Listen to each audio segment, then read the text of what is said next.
Hello, അസ്സാം വലൈക്കും. അപ്പോൾ കുറച്ച് ദിവസത്തെ ഒരു ഇടവേളയ്ക്ക് ശേഷം നമ്മൾ വീണ്ടും കുറച്ച് കാര്യങ്ങൾ പറയാൻ വേണ്ടിയിട്ട് വന്നതാണ്. അപ്പോൾ കാര്യങ്ങൾ എന്താണ്, പിന്നെ നടന്നതെന്നൊക്കെ എല്ലാവരും അറിഞ്ഞിട്ടുണ്ടാവും. അപ്പോൾ ഇന്നാലില്ല, വാപ്പ മരണപ്പെട്ടിട്ടുണ്ട്. അതായത് എൻ്റെ ഭാര്യയുടെ ഇപ്പ. നമ്മുടെ വീഡിയോസ് ദിനവും കാണുന്ന ആൾക്കാർക്ക് അറിയായിരിക്കും. അപ്പോൾ അറിയാത്ത ആൾക്കാർക്ക് വേണ്ടിയിട്ട് പറയുകയാണ്.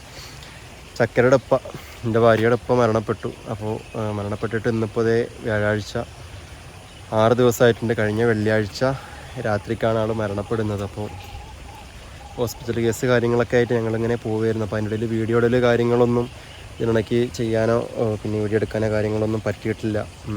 അപ്പോൾ കാര്യങ്ങളൊക്കെ നമ്മൾ മാക്സിമം കമ്മ്യൂണിറ്റി വഴിയൊക്കെ അറിയിച്ചിട്ടുണ്ടായിരുന്നു. അതിന് മുന്നേ നമ്മൾ തൃശ്ശൂർ ഹോസ്പിറ്റലിൽ കിടന്നതായാലും കോഴിക്കോട് ഹോസ്പിറ്റലിൽ കിടന്നതായാലും കാര്യങ്ങളൊക്കെ നമ്മൾ കമ്മ്യൂണിറ്റി വഴി അന്ന് അറിയിച്ചിട്ടുണ്ടായിരുന്നു.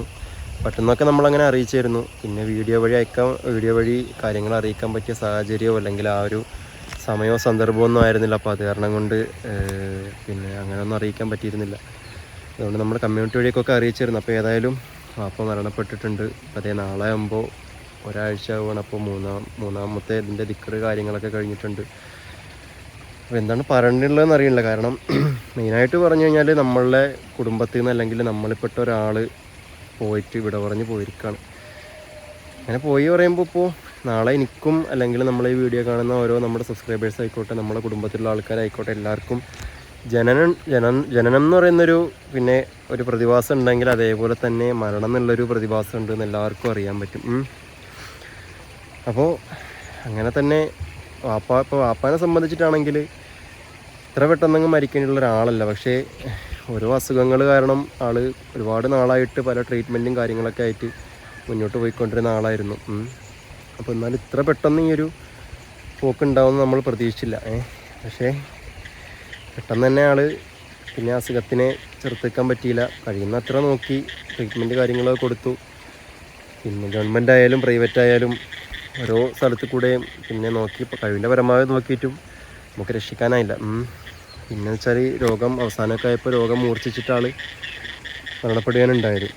അപ്പോൾ ഞാൻ പറഞ്ഞ പോലെ തന്നെ നമ്മളെ വീഡിയോ സ്ഥിരം കാണുന്ന ആൾക്കാർക്ക് അറിയായിരിക്കും. അപ്പോൾ അല്ലാത്തവർക്ക് വേണ്ടിയിട്ടാണ് കേട്ടോ ഞാനങ്ങനെ പറഞ്ഞു തന്നത്.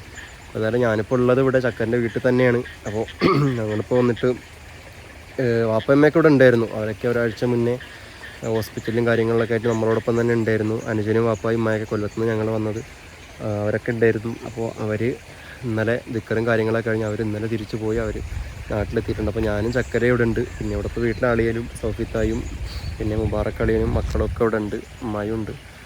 അപ്പോൾ ചക്കരയൊന്നും വീഡിയോയിൽ വന്നിട്ടില്ല. അപ്പോൾ ഞാൻ തന്നെ വന്നത്. അപ്പോൾ വന്നതെന്താ വെച്ചാൽ ഒരുപാട് ആൾക്കാർ നമ്മളോട് ചോദിക്കുന്നുണ്ട്. അതായത് എന്താ നിജാസേ വീഡിയോ ഒന്നും കാണുന്നില്ലല്ലോ, എന്താണ് വീഡിയോൻ്റെ അപ്ഡേഷന്, വീട്ടിലത്തെ അവസ്ഥ എന്താണ്, ഉമ്മയുടെ അവസ്ഥ, അതായത് ചക്കരയുടെ ഉമ്മാൻ്റെ അവസ്ഥ എന്താണ്, നൗഫലിൻ്റെ അല്ലെങ്കിൽ അളിയൻ്റെ എന്താണ്, അസുഖമൊക്കെ മാറിയോ, എനിക്ക് ഇതിനിടയ്ക്ക് പനി പിടിച്ച കാര്യങ്ങളൊക്കെ ചോദിച്ചിട്ടുണ്ടായിരുന്നു. ഞാനും ഇടയ്ക്ക് വയ്യാതെയായിരുന്നു. നമ്മളാർ തൃശ്ശൂർ ഹോസ്പിറ്റലിൽ വന്ന് അവിടെ നിന്ന് നമ്മൾ ഒരാഴ്ചയോളം നിന്ന് എനിക്കും ചക്കരയ്ക്കും പനിയായിട്ട് പിന്നെ ഞങ്ങൾ തിരിച്ച് നാട്ടിലേക്ക് പോയി. അന്നേരം വാപ്പാനെ ഇവിടെ കോഴിക്കോട്ടേക്ക് മാറ്റി. എന്നിട്ട് നമ്മൾ അസുഖമൊക്കെ കുറഞ്ഞെന്ന് ഭേദമായിട്ട് വരാൻ വിചാരിച്ചാണ് നമ്മളങ്ങനെ പോയത്.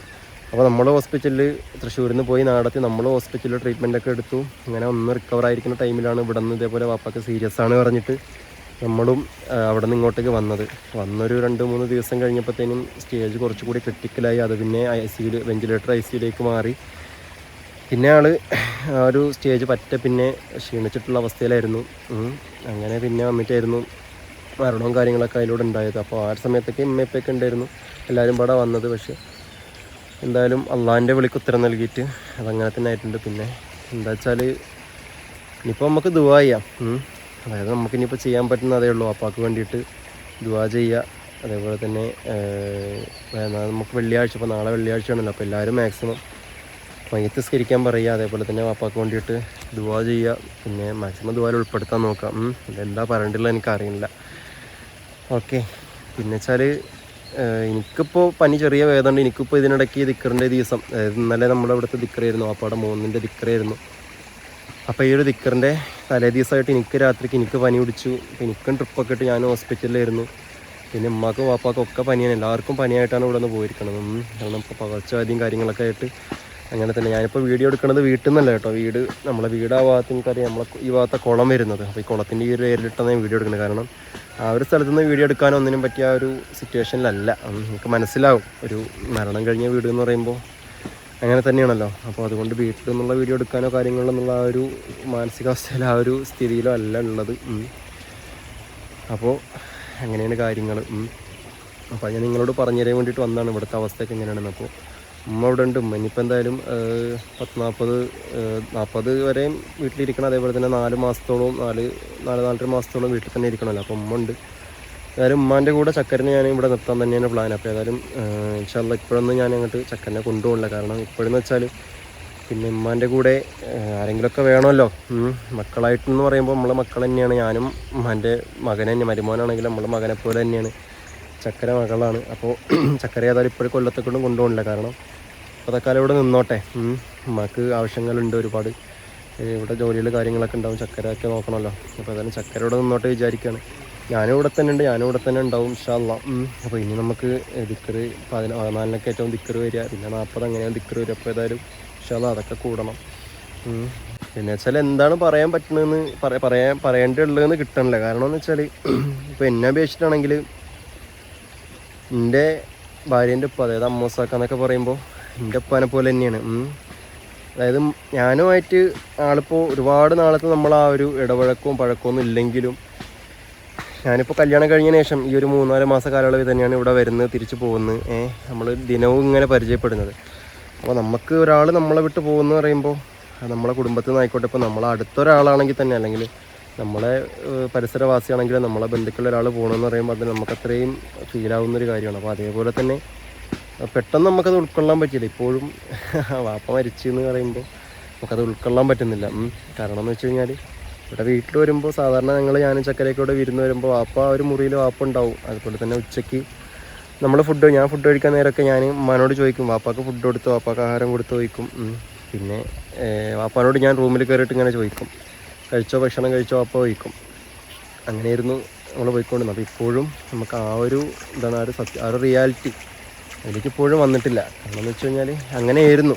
അപ്പോൾ നമ്മളിൽപ്പെട്ട ഒരാൾ, അതായത് അന്ന് തന്നെ ഈ ഒരു മരണവാർത്ത ആദ്യം ഡോക്ടർമാർ പറയണത് എന്നോട് ചക്കരനോടാണ്. നമ്മളന്ന് ആ ദിവസം രാത്രി ഞങ്ങൾ അവിടെ ഉണ്ടായിരുന്നു, ഹോസ്പിറ്റലിൽ ഉണ്ടായിരുന്നു. അന്ന് ഞങ്ങളവിടെ പിന്നെ ഹോസ്പിറ്റലിൽ എത്തുമ്പോൾ ഞങ്ങൾ ആദ്യം എൻ്റെ വാപ്പയമ്മ ഉള്ളത് കൊണ്ട് ഞങ്ങൾ ആദ്യം ഉമ്മാക്ക് വന്ന് പനിയായി. അന്നത്തെ ദിവസം ഉമ്മാക്ക് വാപ്പ മരിക്കണ ആ രാത്രിക്ക് പിന്നെ എൻ്റെ ഉമ്മാക്കും പനിയായിട്ട് ഉമ്മാനെ ഞങ്ങൾ എന്ത് ചെയ്തു, ഇവിടെ വീട്ടിൽ കൊണ്ടുവന്നു. കോഴിക്കോട് നിന്ന് തന്നെ ഞങ്ങൾ കാറിലാണ് അവിടെ നിന്ന് പോകുന്നത്, കൊല്ലത്തുനിന്ന് പോകുന്നത്. അപ്പോൾ ആ കാറിൽ തന്നെ ഞാനും ഉമ്മയും ഇപ്പയും അഞ്ചനും ചക്കരയും പാടന്നെ ഇവരെ കൊണ്ട് വീട്ടിലാക്കിയിട്ട് ഇവർക്ക് കിടക്കാനുള്ള കുറച്ച് ഇതൊക്കെ ഒരുക്കി കൊടുത്ത് ഉമ്മാക്ക് വയ്യാതെ എങ്ങനെ ആയല്ലോ വിചാരിച്ചിട്ട് ഉമ്മാനെ കൊണ്ടുവന്നു. അപ്പോൾ ഉമ്മാക്ക് വരുന്നേരം കുഴപ്പമൊന്നും ഉണ്ടായിരുന്നില്ല. അപ്പോൾ ഇവിടെ എത്തിയതിൽ എൻ്റെ ഉമ്മാക്ക് പനി കൂടിയിട്ട് ഉമ്മാനെ ഞാൻ ഹോസ്പിറ്റലിൽ കൊണ്ടുപോയി.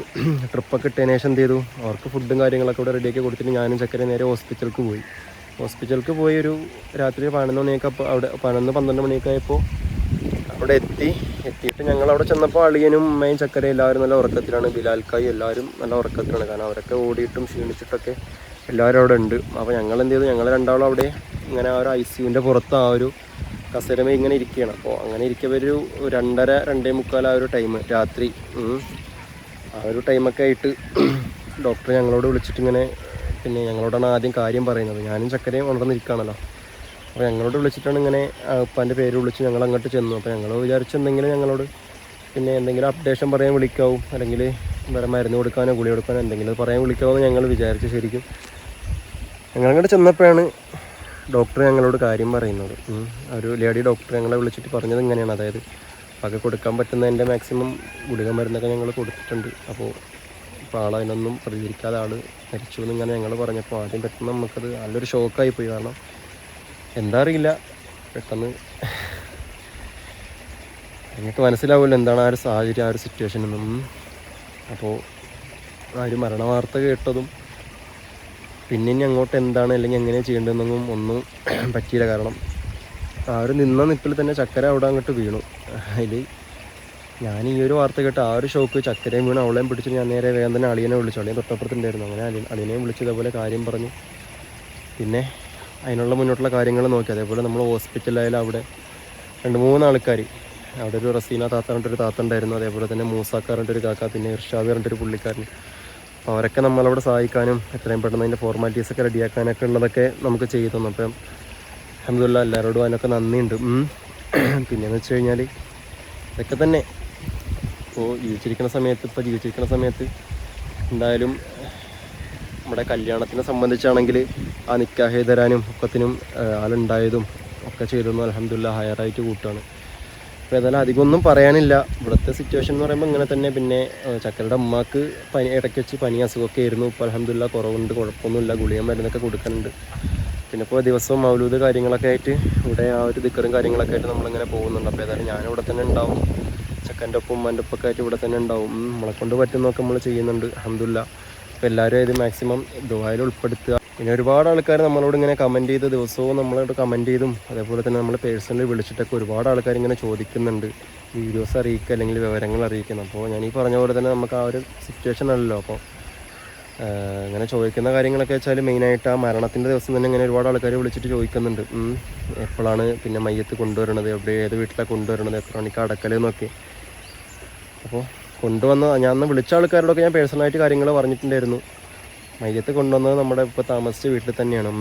അപ്പോൾ ആളിപ്പോൾ പിന്നെ ജീവിച്ചതും താമസിച്ചതും തിന്നതും കുടിച്ചതും ഉറങ്ങിയതൊക്കെ ഈ വീടല്ലേ. അപ്പോൾ ഇവിടെ തന്നെ അവസാനമായിട്ട് കൊണ്ടുവരണം, ഇവിടെ തന്നെ കൊണ്ടുപോകണം എന്നുള്ള ഒരു ഇതൊക്കെ ഉണ്ടായിരുന്നു. അപ്പോൾ നമ്മൾ ഈ ഒരു പഴയ വീട്ടിൽ തന്നെയാണ് മയ്യത്ത് കൊണ്ടുവന്നതും പിന്നെ ഇവിടെ നിന്ന് തന്നെയാണ് കൊണ്ടുപോയതും. അന്നത്തെ ദിവസം തന്നെ ഒരു ലോഹറിന് ശേഷം ആ ഒരു സമയത്തായിട്ട് തന്നെ നമ്മൾ മയ്യത്ത് എടുത്ത് മറവും ചെയ്തിട്ടുണ്ടായിരുന്നു. അന്നൊക്കെ വെച്ചാൽ നല്ല പെരുവും മഴയായിരുന്നു. എപ്പോഴും മഴ തന്നെയാണ്, അന്ന് നല്ല മഴയായിരുന്നു. അപ്പോൾ ആ ഒരു ദിവസം മയ്യത്ത് കൊണ്ടുവന്ന സമയത്തൊന്നും അൽഹംദുലില്ലാഹ് മഴയൊന്നും ഉണ്ടായിരുന്നില്ല. അതുകൊണ്ട് അതൊക്കെ വേറെ പ്രശ്നമൊന്നും ഇല്ലാത്ത കാര്യമായിട്ടൊക്കെ ഇപ്പോൾ നടന്നിട്ടുണ്ട്.